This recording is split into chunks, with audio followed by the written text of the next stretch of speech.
So good afternoon, everyone. Good morning to our special guest. It's with great pleasure that I introduce Professor von Flotow. Luise von Flotow has taught translation studies at the University of Ottawa in Canada since 1996. Her main research interests have focused on feminism and gender issues in translation, translation as cultural diplomacy, and audiovisual translation. Publications include articles and books authored and edited in these areas. And basically, I'm not going to mention them all because actually, as you know her by now, she has edited so many useful and reference books that I would spend the whole afternoon here. But the Routledge Handbook on Translation, Feminism and Gender, co-edited with Hala Gamal, 2020. I think it's a very good reference right now because basically we are dealing with especially this topic of translating women, edited at University of Ottawa Press. And also she's a literary translator. We had this morning interesting points of view from different people working on translation. She works mainly from German and French into English. And her recent publications include, let's see if I can't say it right, Manakenetish, sorry for my pronunciation, Naomi Fontaine. You'll correct me right now. The World at Your Back, as Die Welt in der Rücke, and many other translation and titles that she's probably talk about right now. Please welcome Professor Ms. Flotow. Thank you for being here. I think I'm not hearing now. Oh, here. Yeah. Okay, thank you for introducing me. Very, very nice and nice and quick. And thank you for inviting me to speak. It's very, very nice. I would have preferred to be in Malaga rather than to be online, but seeing as everyone else is online, it's probably just as well. I'm going to speak about localizing the language of gender. You can see the first slide. I have about 30 slides, and because things are too complicated for me to find always the same PowerPoint template, there's another talk attached below that I've added this one to, so I hope we don't confuse them. So right now, I'm going to talk about localizing the language of gender in translation. And specifically end up with something that someone has called thematic adaptation, which I think is a really good term, and you'll see why. So first of all, a little bit on transnational feminism and translation. We all, I imagine, have heard about the transnational versus the international, and feminism operating transnationally rather than through official bodies like the United Nations or the World Health Organization internationally.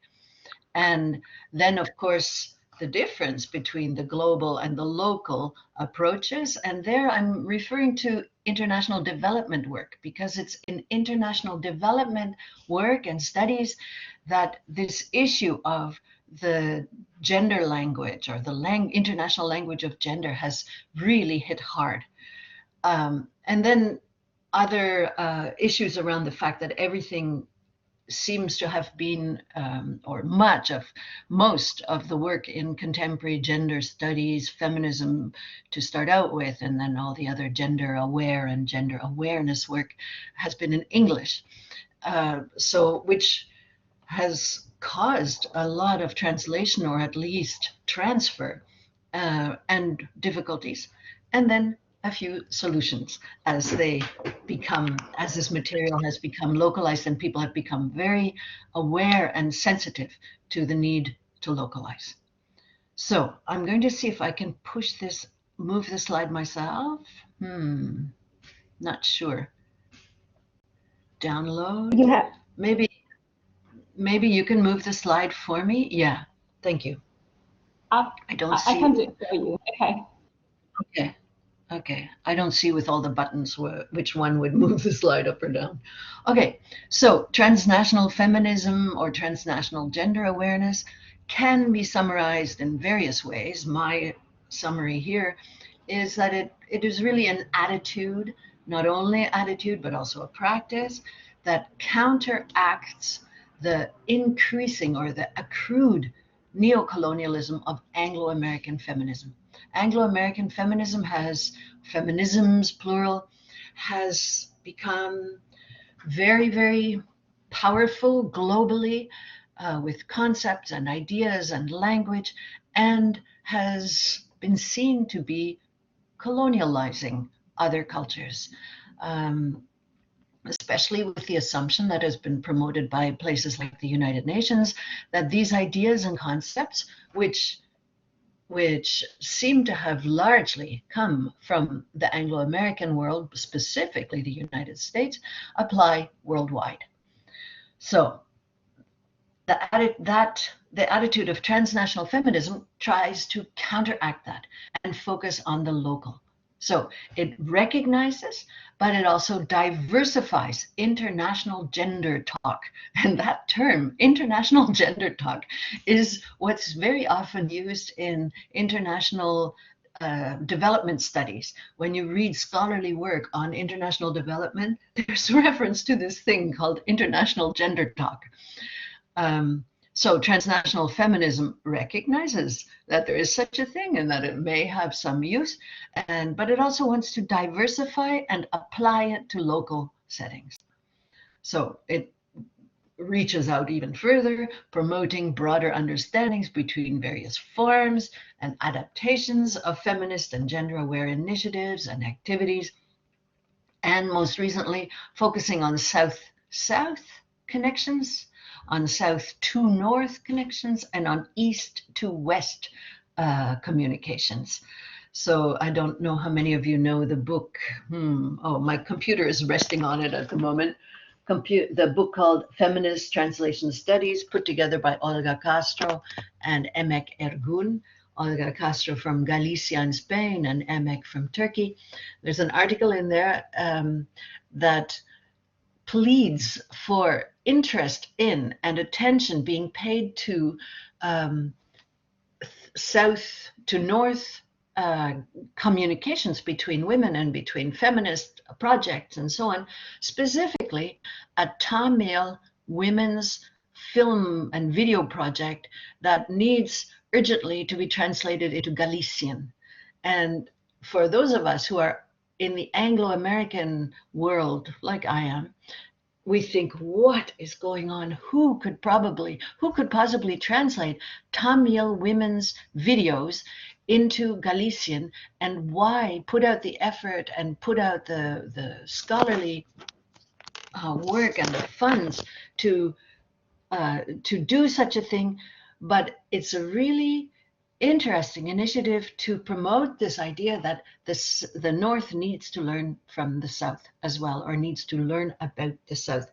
And specifically here, obviously, because we're talking about gender issues and feminism and so on, that there are things that need to move in the other direction rather than just from Northwest, say, from North America or Anglo-America to all over the world. Okay, next one, please. So that's more or less a transnational feminism, which is hit by all kinds of challenges, of course, transnational feminist communication and translation, all kinds of challenges, and all of the usual ones that we meet in translation are there.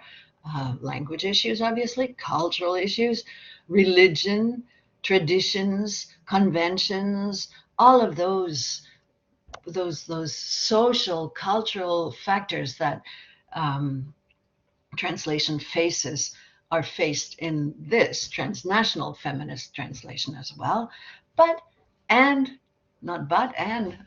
They're made more complex because gender is a sensitive topic. Sex is a sensitive topic. It is sexual difference, sensitive topics. Religions get involved, and then other genders, even more sensitive topics. So the the focus of transnational translation becomes that much more complicated when you have transnational feminist and gender aware translation. So all kinds of people beyond translators, publishers, and readers or listeners are involved. Authorities are involved, stakeholders are involved, religious authorities, civil authorities, legal authorities, and so on. So it gets very complex. And like I said, because so much comes from English, it has tended to be unidirectional. So one good example of where one can see how this difficulty comes up in transnational or in women's translation or translation of women's books is Our Bodies, Ourselves. Many of you may know this book. It's put together in 1972 as a kind of very small handbook and has grown and grown and grown. And it is basically an alternative medical advice and information book for women's reproductive health. So basically biological information about how the female body works, and then all kinds of things about sexuality, menstruation, abortion, all kinds of issues that needed to be addressed in the 1970s when the Boston Women's Group put this book together to start with, and that have developed over the last 30, 40, 50 years. And in fact, I don't know when the last publication of this book came out, but at least 2005. I have the issue from 2005, but it exists now in 4 volumes, no longer just a little 200-page handbook. So if you, here, I see how I can move the next slide. There. So there have been a number of articles on the travels of Our Bodies, Ourselves. And Jane Pincus, who is one of the women who was involved in creating the original American version in Boston, has divided these types of translations into direct translation and cultural or inspired translation. I mean, when we're in translation studies, we don't often talk about inspired translations, but cultural translation would be a translation that is adapted. Inspired translation, I suppose, it's not a term that I'm very familiar with, but I can imagine that it means that the book inspired someone to create an adaptation, an appropriate adaptation of it. So for Jane Pincus, the direct translation means staying as close as possible to the American version, with a little segment entitled Resources to provide more local information about medical services, about practices that are typical for that place where they have been translated to. So, one moment, I just have to shut the door. I hear a phone ringing here.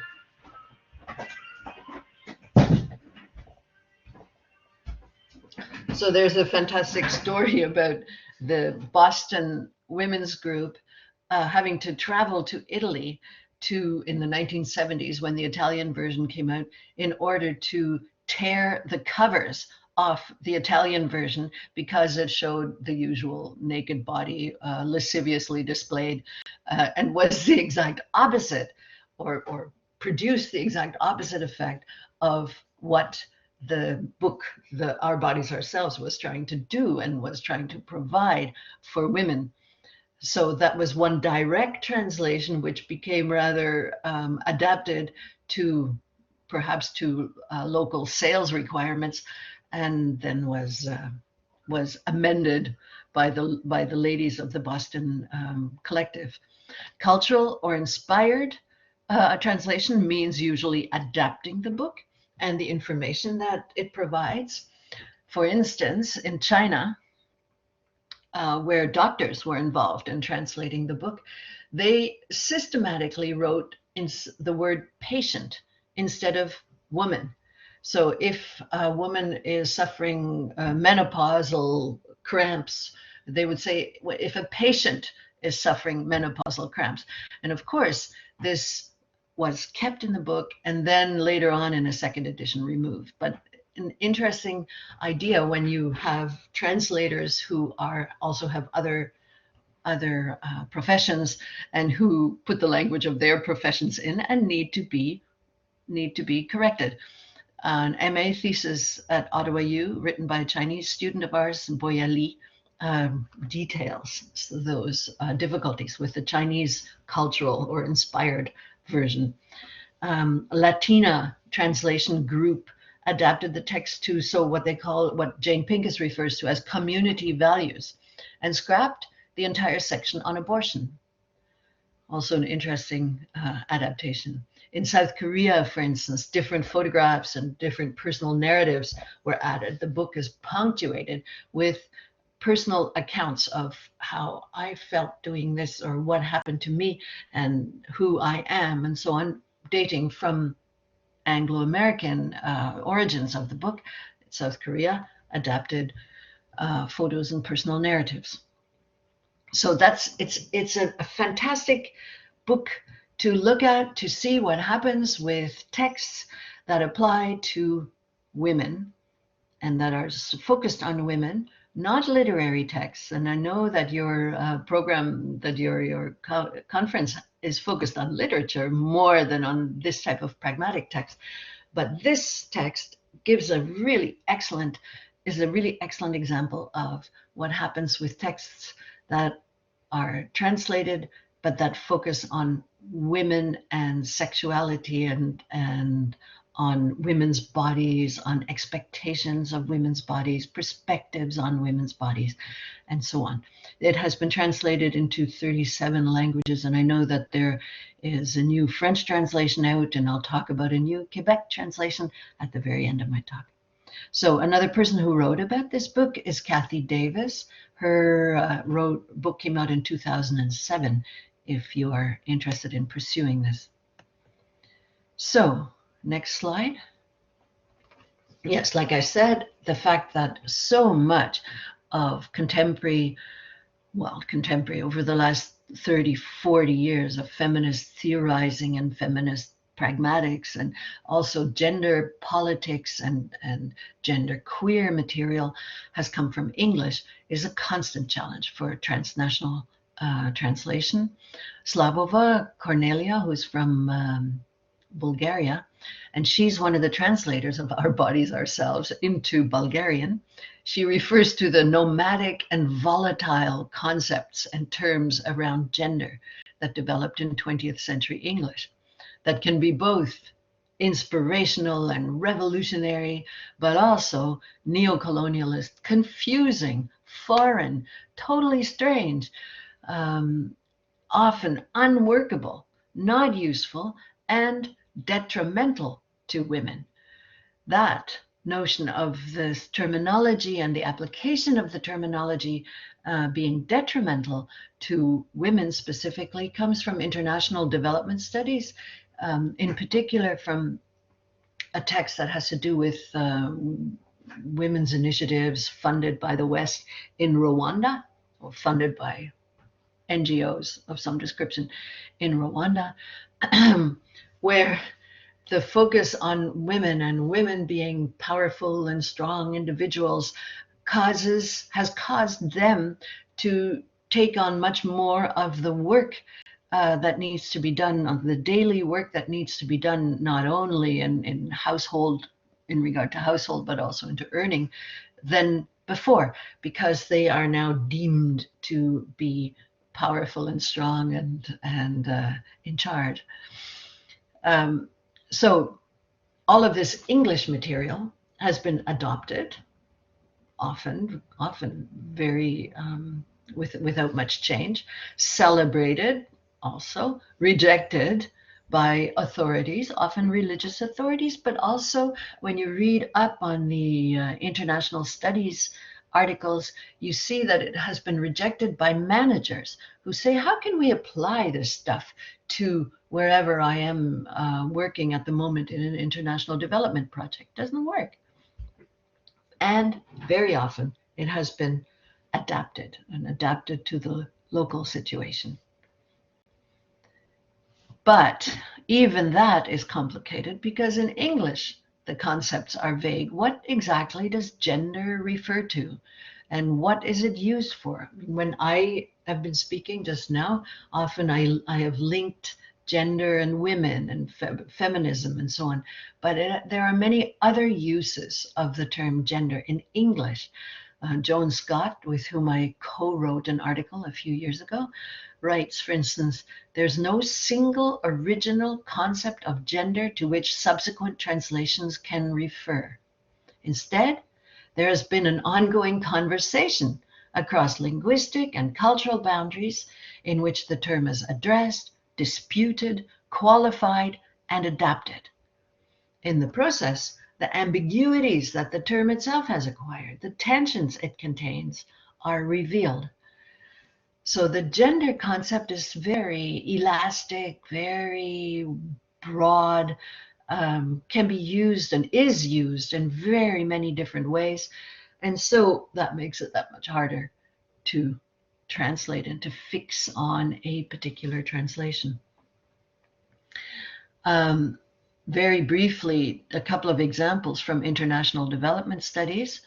The term gender, first of all, was defined as follows in a group that was getting, a United Nations group that was getting ready for a big women's conference in 1995, who, in quotation marks, you'll see right there in my text, reaffirmed that the word gender, as used in the platform for action, was intended to be interpreted and understood as it was in ordinary general accepted usage. So the definition is null.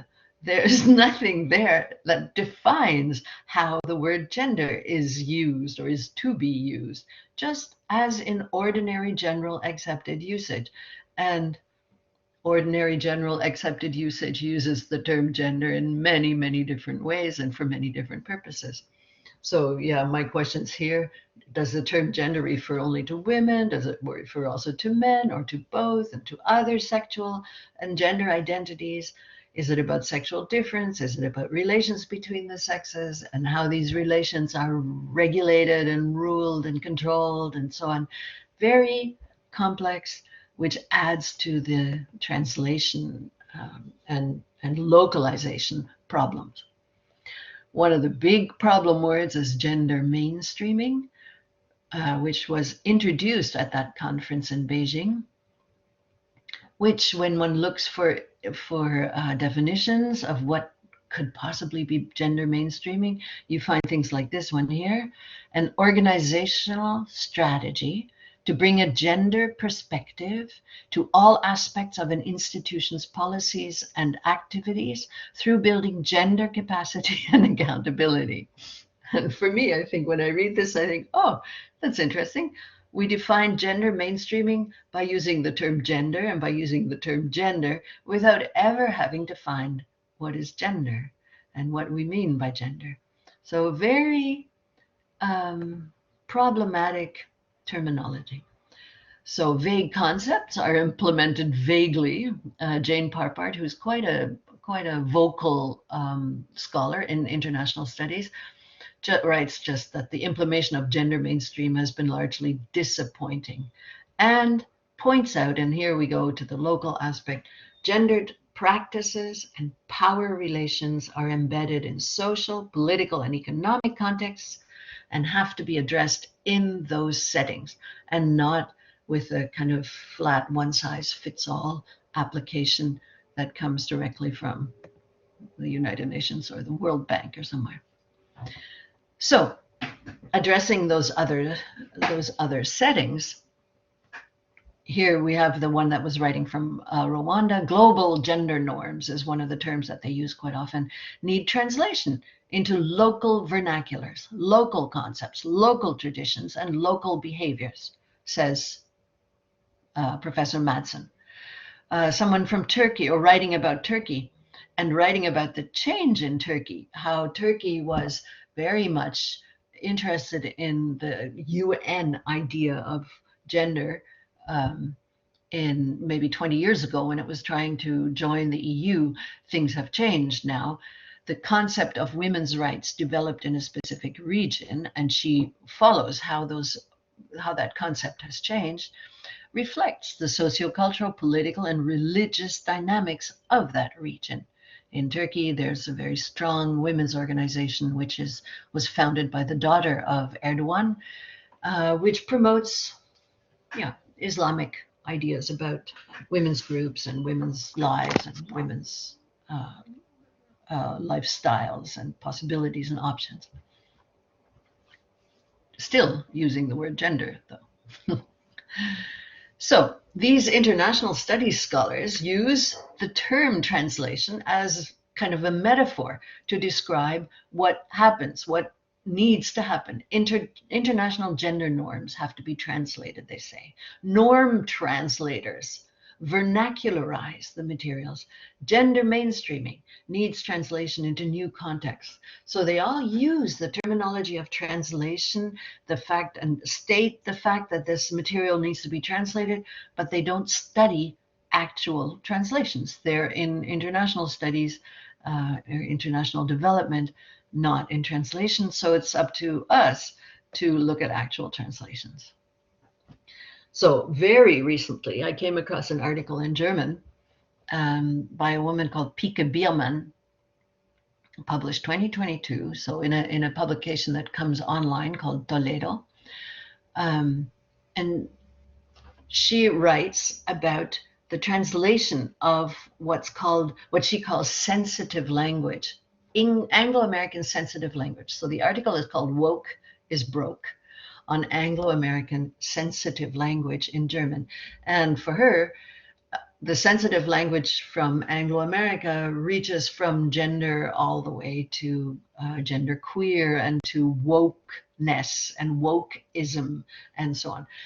And her argument is that this language originates in very specific contexts, very specific histories and narratives of the USA. What does it have to do with German? How do German translators, how are they expected to translate something called wokeism from English?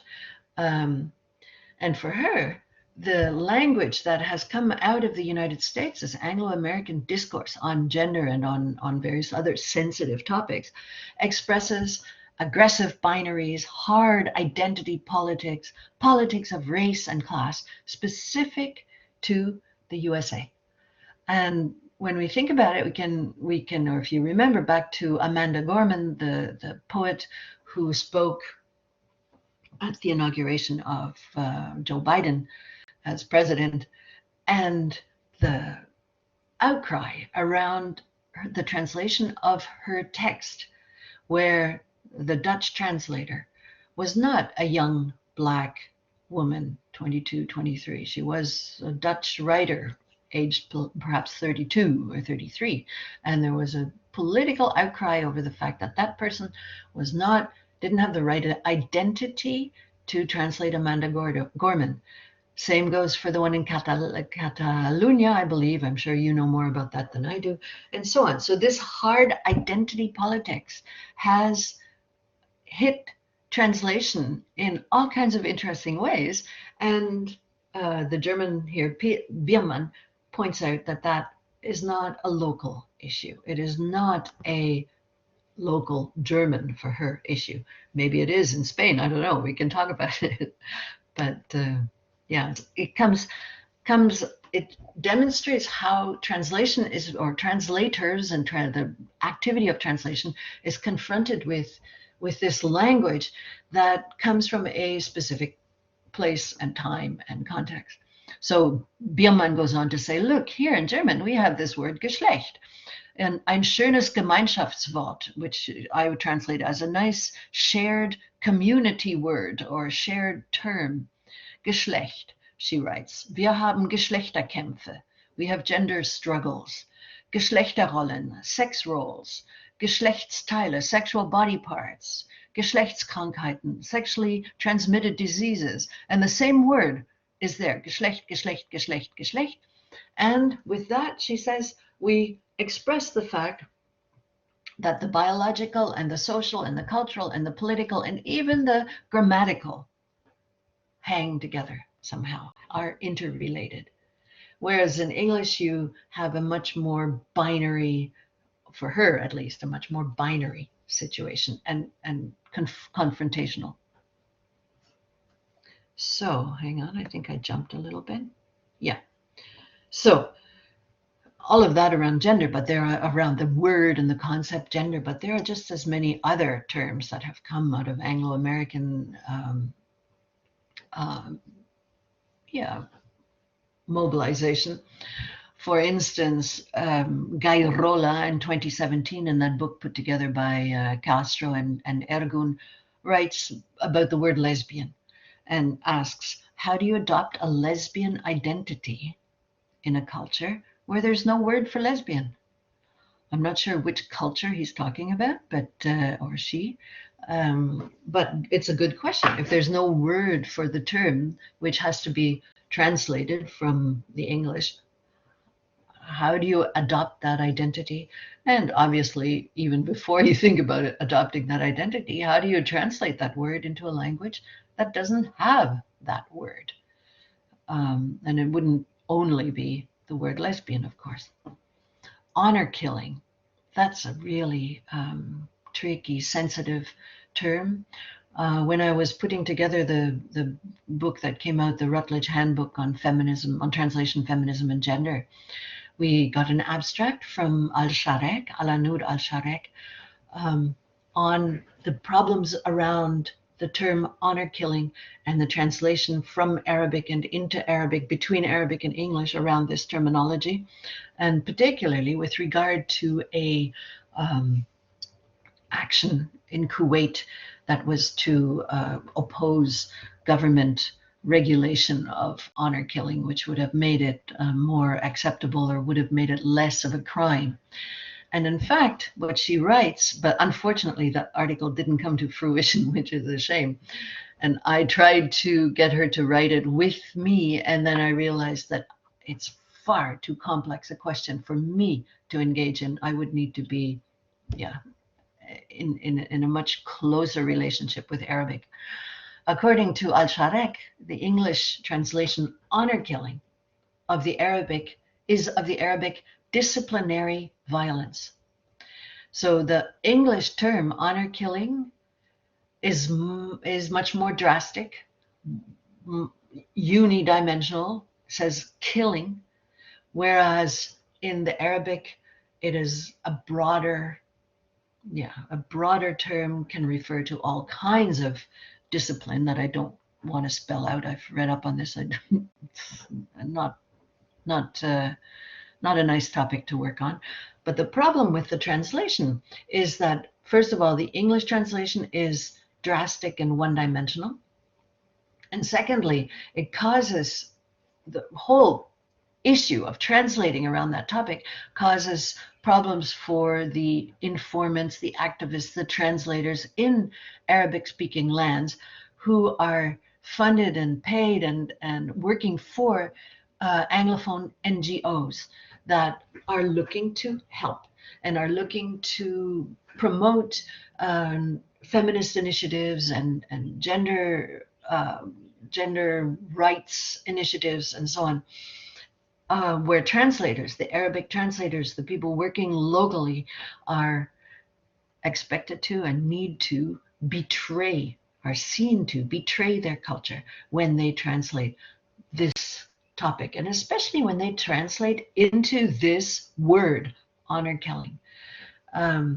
Very complicated. So there, the east to west dialogue is hampered, hindered, and so on by the one set term that English has, but also by all kinds of political and cultural issues that need to be faced and discussed. Maybe one of the things is that there's money available for the translators, who then become even more traitorous.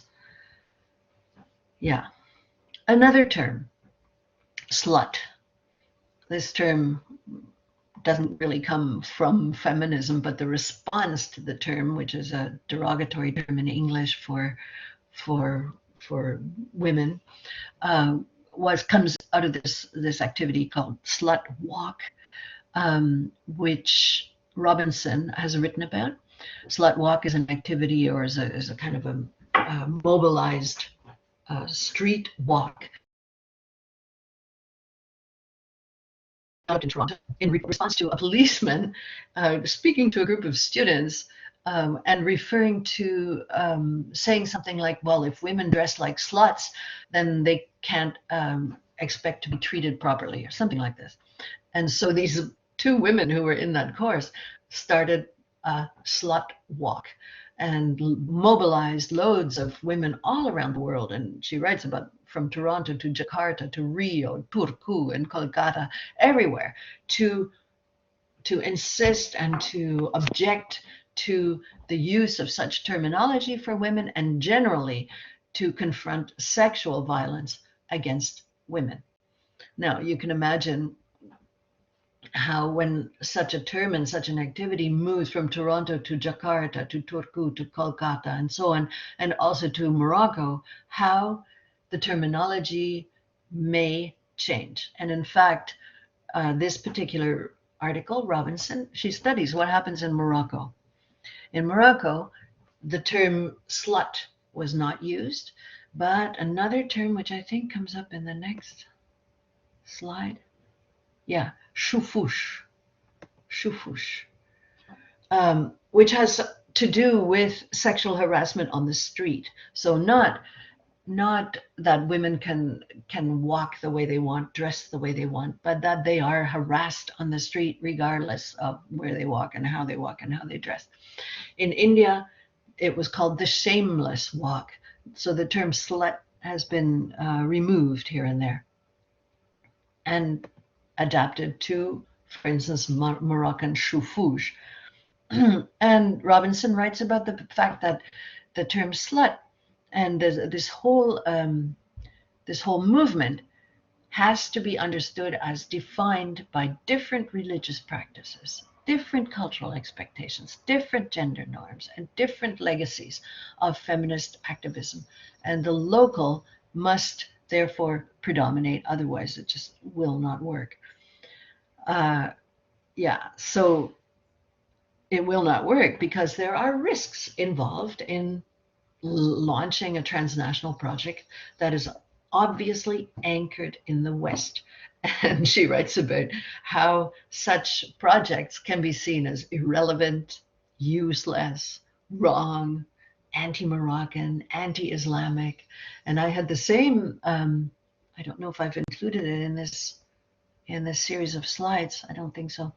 I had the same issue around an article that someone wrote for me in Morocco, and that came out in a book about translating on women's issues generally out of Morocco and then also into Morocco. So out of Morocco into English and French, and into Morocco into Arabic, and how this anti-Western feeling of authorities, and legal and also but mainly religious authorities, hampered the translation. Here's another example: genderqueer language that these two men have written about, Upadhyay and Bakshi. Also, it came out in the handbook on women's on feminism and translation. Deals with the language of queer and language of genderqueer in Hindi culture. And it's very interesting. Upper caste homosexuals in living in Delhi, for instance, Brahmins, have access to English and adopt English terms and English lifestyles, and can access genderqueer identities and language and discourse, and thereby maintain their privileged status and their top caste status. Others, traditionally in India, who identify or discover that they are of a different gender than the one that they are expected to fulfill, have traditionally had to move into what is called the Hijira caste, become entertainers, street musicians, sex workers, and report to the equivalent of pimps, basically. They call them gurus, but they're yeah, they're basically older members of the Hijira caste who live off the money of the working ones. So through access to English and through access to the English terminology, the upper caste avoids that descent, if you like, into the Hijira caste. So with access to English, queer comes, they maintain privilege, and it does not translate beyond that point. Another example of where this transnational response has been useful in addressing anti-Western feeling, anti-Western politics in regard to feminism is and making it local comes from Sinhala in Sri Lanka.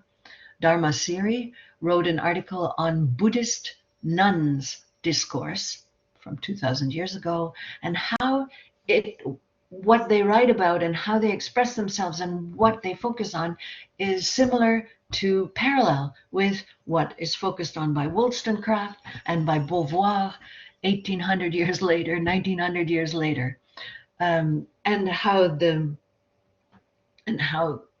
you can easily make an argument that in the traditions of Sri Lanka and of Sinhala culture, there is a thread of feminism, and in no way is Beauvoir and Wollstonecraft and other feminist thinkers and writers totally coming from outside and from anti-local and anti-traditional points and perspectives.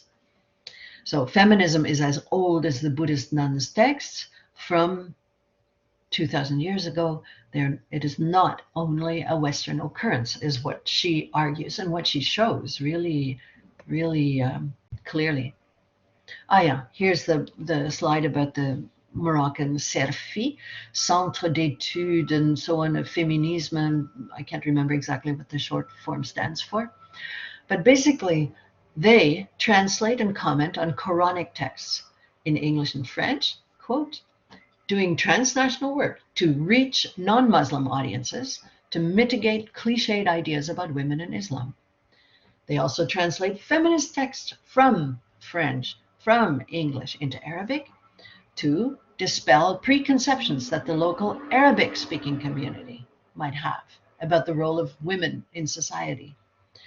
At the end of the article, Bushra, her name is, refers to how difficult the linguistic constraints are, or what difficulties the linguistic constraints pose for such translations, basically because there's really strongly rigid limitations to how Quran can be written about and interpreted.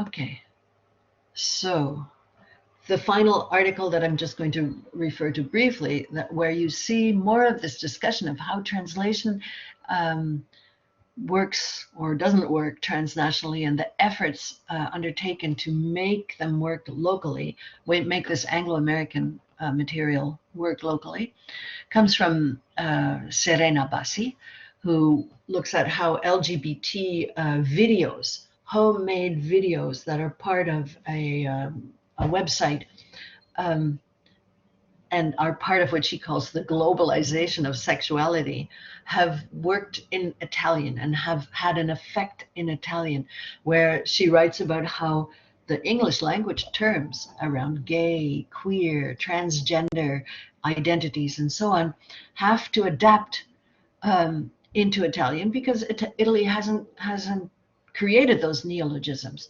They have to create them in the process, and thematic adaptation is required, since linguistic translation is impossible.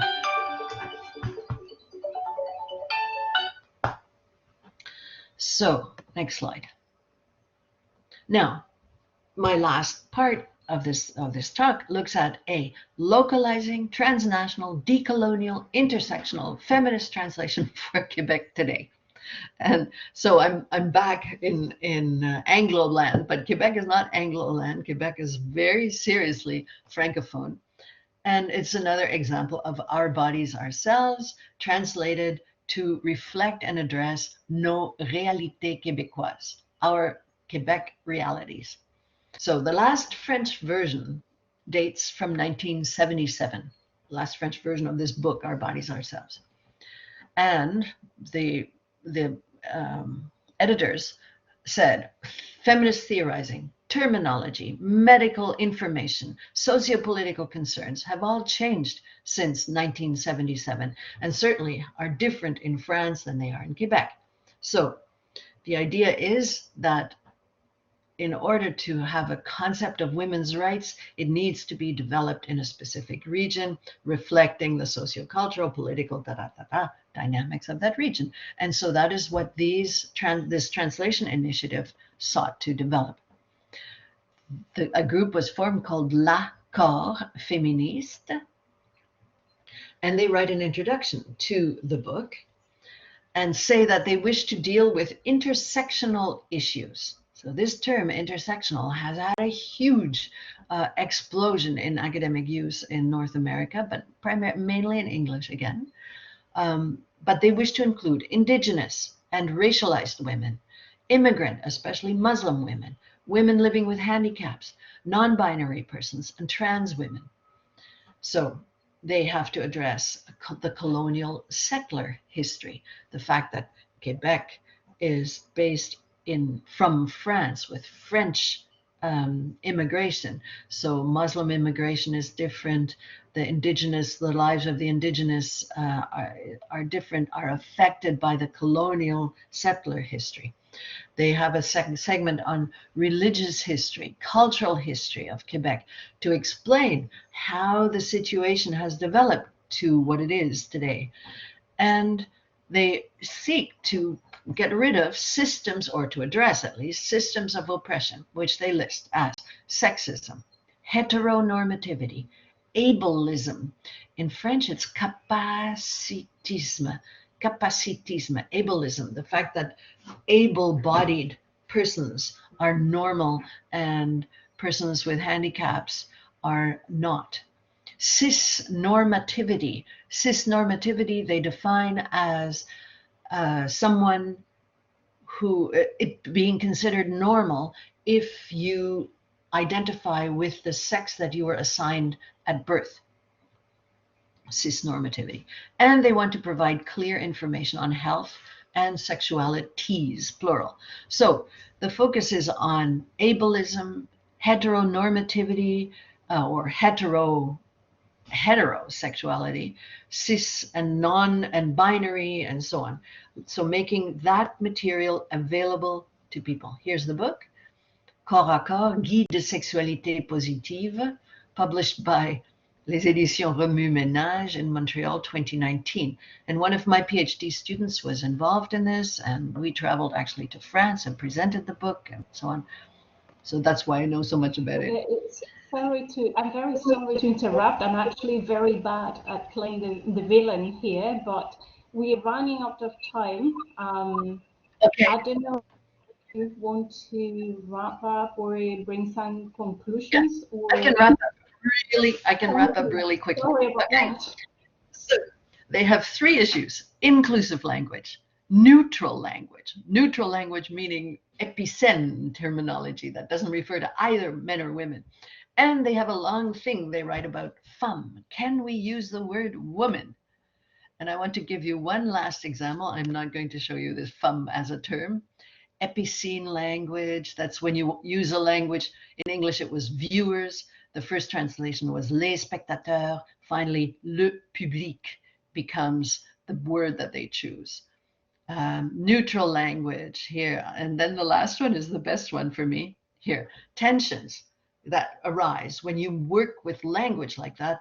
Menstrual and menopausal changes, for example, are a normal part of a woman's development. That's the original.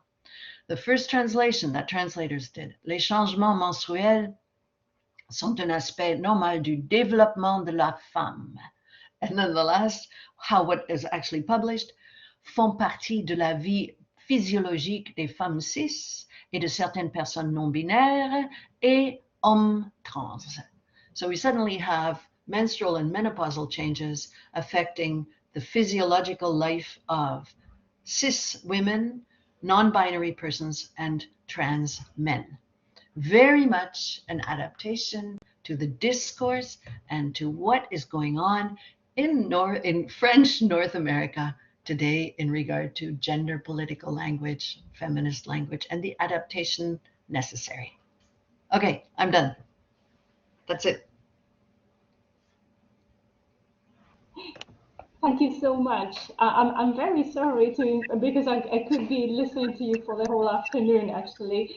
I don't know if people would like to pose a question, because all the examples are so relevant to actually what we've been talking about. So if the people in the room would like to raise their hands or post their comments in the chat box.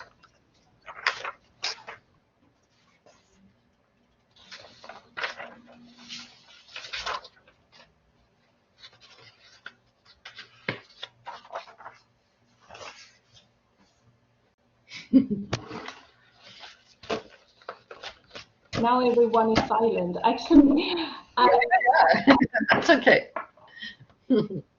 Okay, one question here. What can we do as individuals to avoid the lack of inclusion? Yeah. By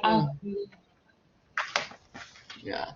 It's interesting. This group, this feminist group in Montreal, L'Accord Féministe, they had to work really hard.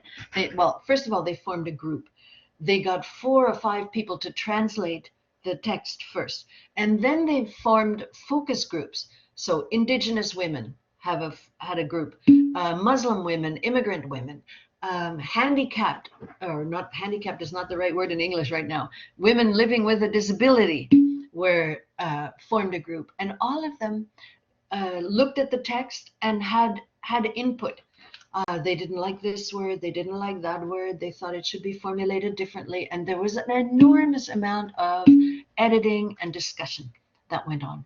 It took an enormous amount of time.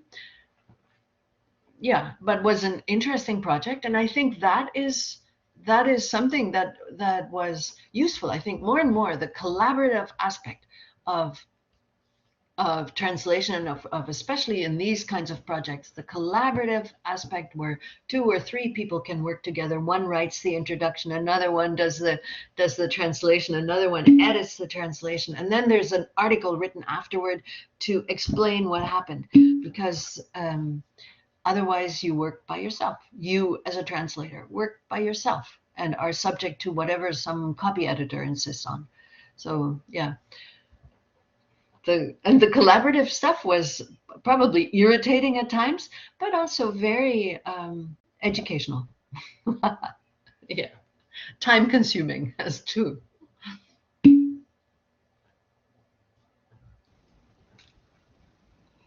Thank you, Carlota. I just saw her I don't know.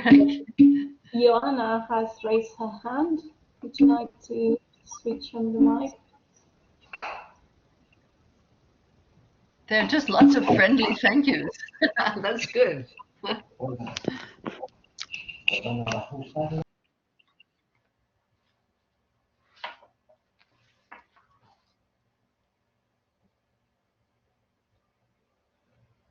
¿Algo más? I think Joanna wanted to make a question. I think she's trying to maybe switch on her camera or microphone. Someone said something about being too wordy. Sorry. Can you hear me? Yes. Yeah. Yes. Okay. I have been talking with my microphone off. Apologies. Oh. Okay, I start again. I was thanking you for your chat, for your talk, and I just wanted to say that I think nowadays more than ever before, it's necessary to insist on feminism and feminism in relation to translation as activism. Yes. As activism, as a compromise, as engagement with activism. And I think our bodies ourselves and its trajectory and its many editions and translations, including the Spanish one by Taboada, is an example of this, because it occurred precisely in those early days in 1977, I think. It was translated in Spanish, through personal relationships and networks.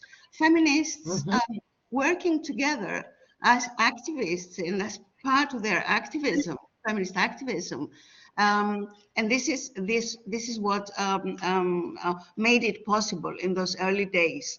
And I think we have to insist on that it's we must not lose sight of that. Of the political commitment, the activism aspect, and not only the academic aspect, which of course is very important and we need it, but is not sufficient, especially in our days, I think. Yeah, I agree. And it's interesting, in the handbook that I did with Hala Kamal, there's an article from Russia, and I just read another one from Bulgaria, where the activism part of translation of feminist books is completely absent. And so there's chaos. I don't know if the one is the logical follow-up of the other, but what happened was in 1990s, when the communist system kind of collapsed, lots of American money came in and lots of funding came in for translation of books of philosophy and political science and so on, which had not been available in those countries, and feminist material as well, but translated helter-skelter without any systematic chronological development, so that Simone de Beauvoir, for instance, was translated well after Judith Butler was translated. So it was not activist, it was funded by big money, and also the translators are described as naive translators. They didn't know what they were doing. The word empowerment, for instance, didn't exist in Russian. There's no word for empowerment or agency, and those are buzzwords of North American feminism. And so there's a I mean, things have settled there a little bit, but it's interesting when the activist part isn't there, and the kind of the grassroots development, local development isn't there, then translation is for naught. Yes, thank you. Interesting to read. Yeah. You mentioned, I have another little question, if I may. May I have permission to carry on? Yeah. Yes, Joanna, one more question. Yes. Yeah, one more little question. Deborah Cameron, the linguist, feminist linguist, has several times underlined the fact that, for example, Virginia Woolf and Simone de Beauvoir used the term sex because in those days, in their times, the word gender wasn't around. So they used the term sex, although both of them used it in a way that actually means gender, in the sense that we give to the term in at present. So and so that has made me wonder whether this whole debate about the definition of terms and having an absolute clarity and the absolute correct equivalence in terms of terminology is really what the whole thing is about. I don't know. Yeah, I don't know either. It's just so interesting to read in how many ways the term gender is used and can be used, and how there are kind of trends, moments that where the term is used more in this way than in that way. For instance, I work right now as a consultant for a project in Sri Lanka where they are bilingual. They're trying to promote bilingualism right now. It's in chaos, you can imagine. But it's funded by Canada, international development, and has a gender aspect. And the poor woman who's running this project keeps having to ask, well, the BA in translation that we've set up at University X, what is the gender component? She needs to write a report on the gender component of a BA in translation for the funding body, which is the government of Canada, and she doesn't know, and she has to create some kind of gender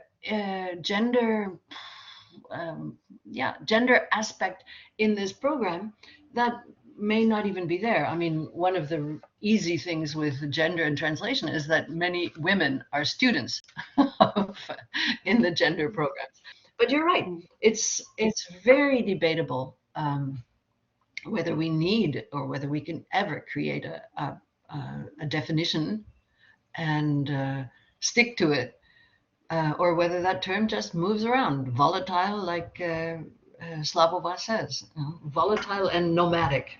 Love it. Exactly. Okay, thank you very much. Thank you.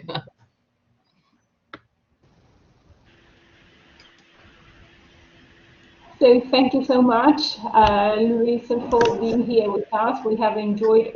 I wish we had the whole afternoon to be discussing all these terms, and actually the examples are so relevant to the situation we are living right now. Thank you so much. I don't know if Patricia would like to say something before we come to the next panel.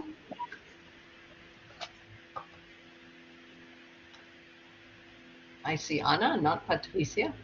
Anna is next. Thank you. Where's Patricia? Moment. I'm here. I think when you're sharing your screen, you can only see one person at the time. So thank you for being with us today, Luise. Thank you very much. And thank you for inviting me, and thank you for being in contact so systematically. Very good. Thank you also to the woman who gave up her spot for me. What was her name? Dora Sales. Yes. Thank you, Dora. Otherwise, I would have had to get going at 4 in the morning. Good. Thank you, and have a good rest of the event. Thank you. Bye. Thank you. Okay. Thank you. Bye-bye, everyone. Thank you. Ciao. Bye. Thank you.